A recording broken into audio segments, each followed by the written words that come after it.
Siguro for the sake yung iba, anong preparation ng isa't isa.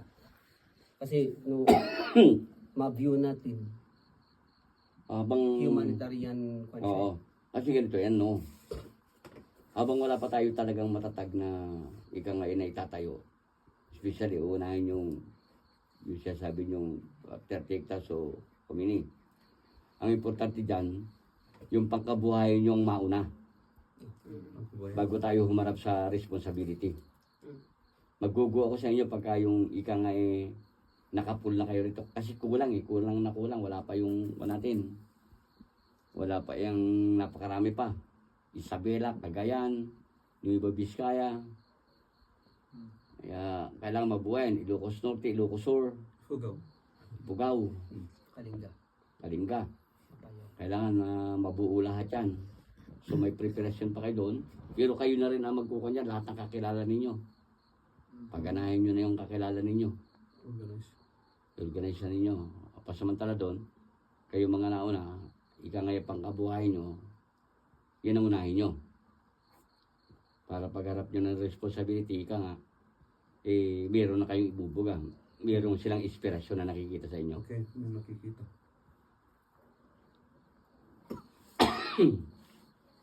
Oras na para gumalaw tayo Kaya, mabuti naman at ang Central Bank, nakikisa na rin at nakikiayo na rin.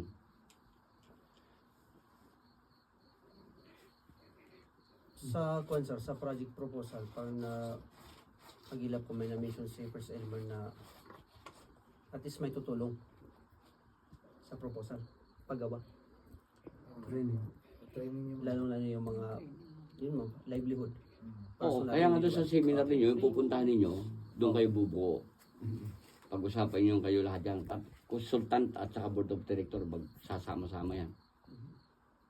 Ang kasama ng consultant, yung vice president. Ito namang president, ang kasama niya ang board of director.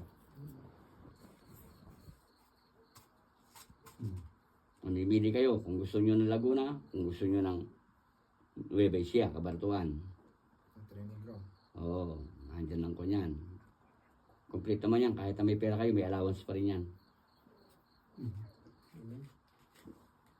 At yung marireceive ninyong pera, sa inyo na yan. Yung mga palakad ninyo, galing pa rin sa Golden Hand yan.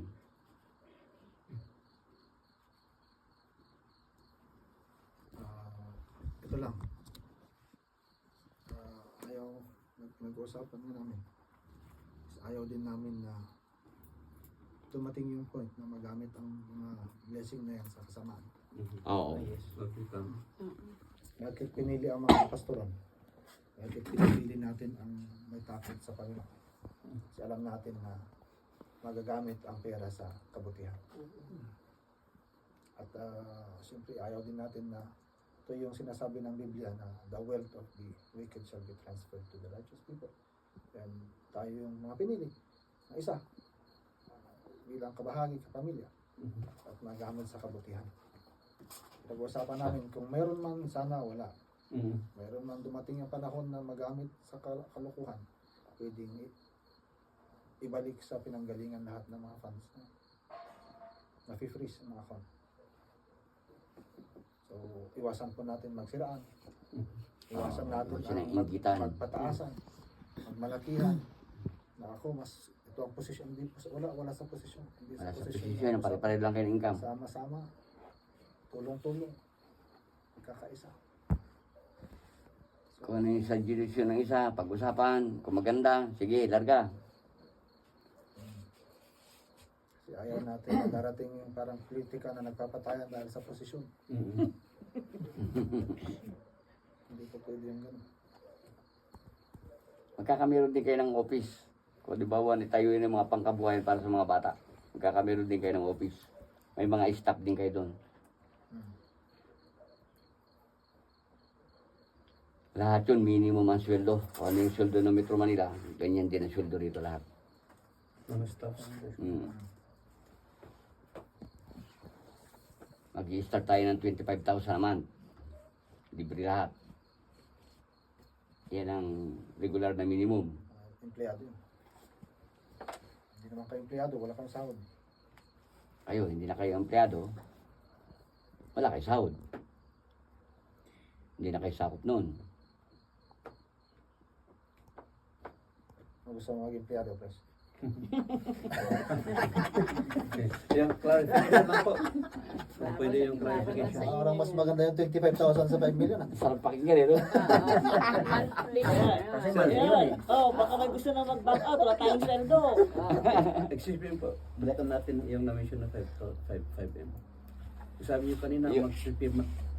pipirma na lang po sa pang kung tumawag ang land bank. Oo.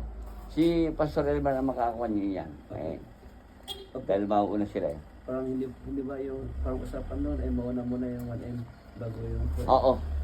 Dati, kakaltasin sa inyo yun. Yung 1M na yun. Kaya makukuha nyo lahat, kabuuan yan, 6. Libre na yun. Balato pa nyo, kasama sa balato yun. Balato na yung Kasama sa bonus yun. Instead na mauna yung isa, maging +1 na lang. Oo. Maging 6. Plus 1, pagkatapos yung 5 nyo. 1M muna ba? Cash yun, liquid. Kasi yung 1M nyo. Magtimpla ko ng kape. Para makakabayad si Pastor Bugtong doon sa pinag-utangan niya. Pag walang hitay. Ganti.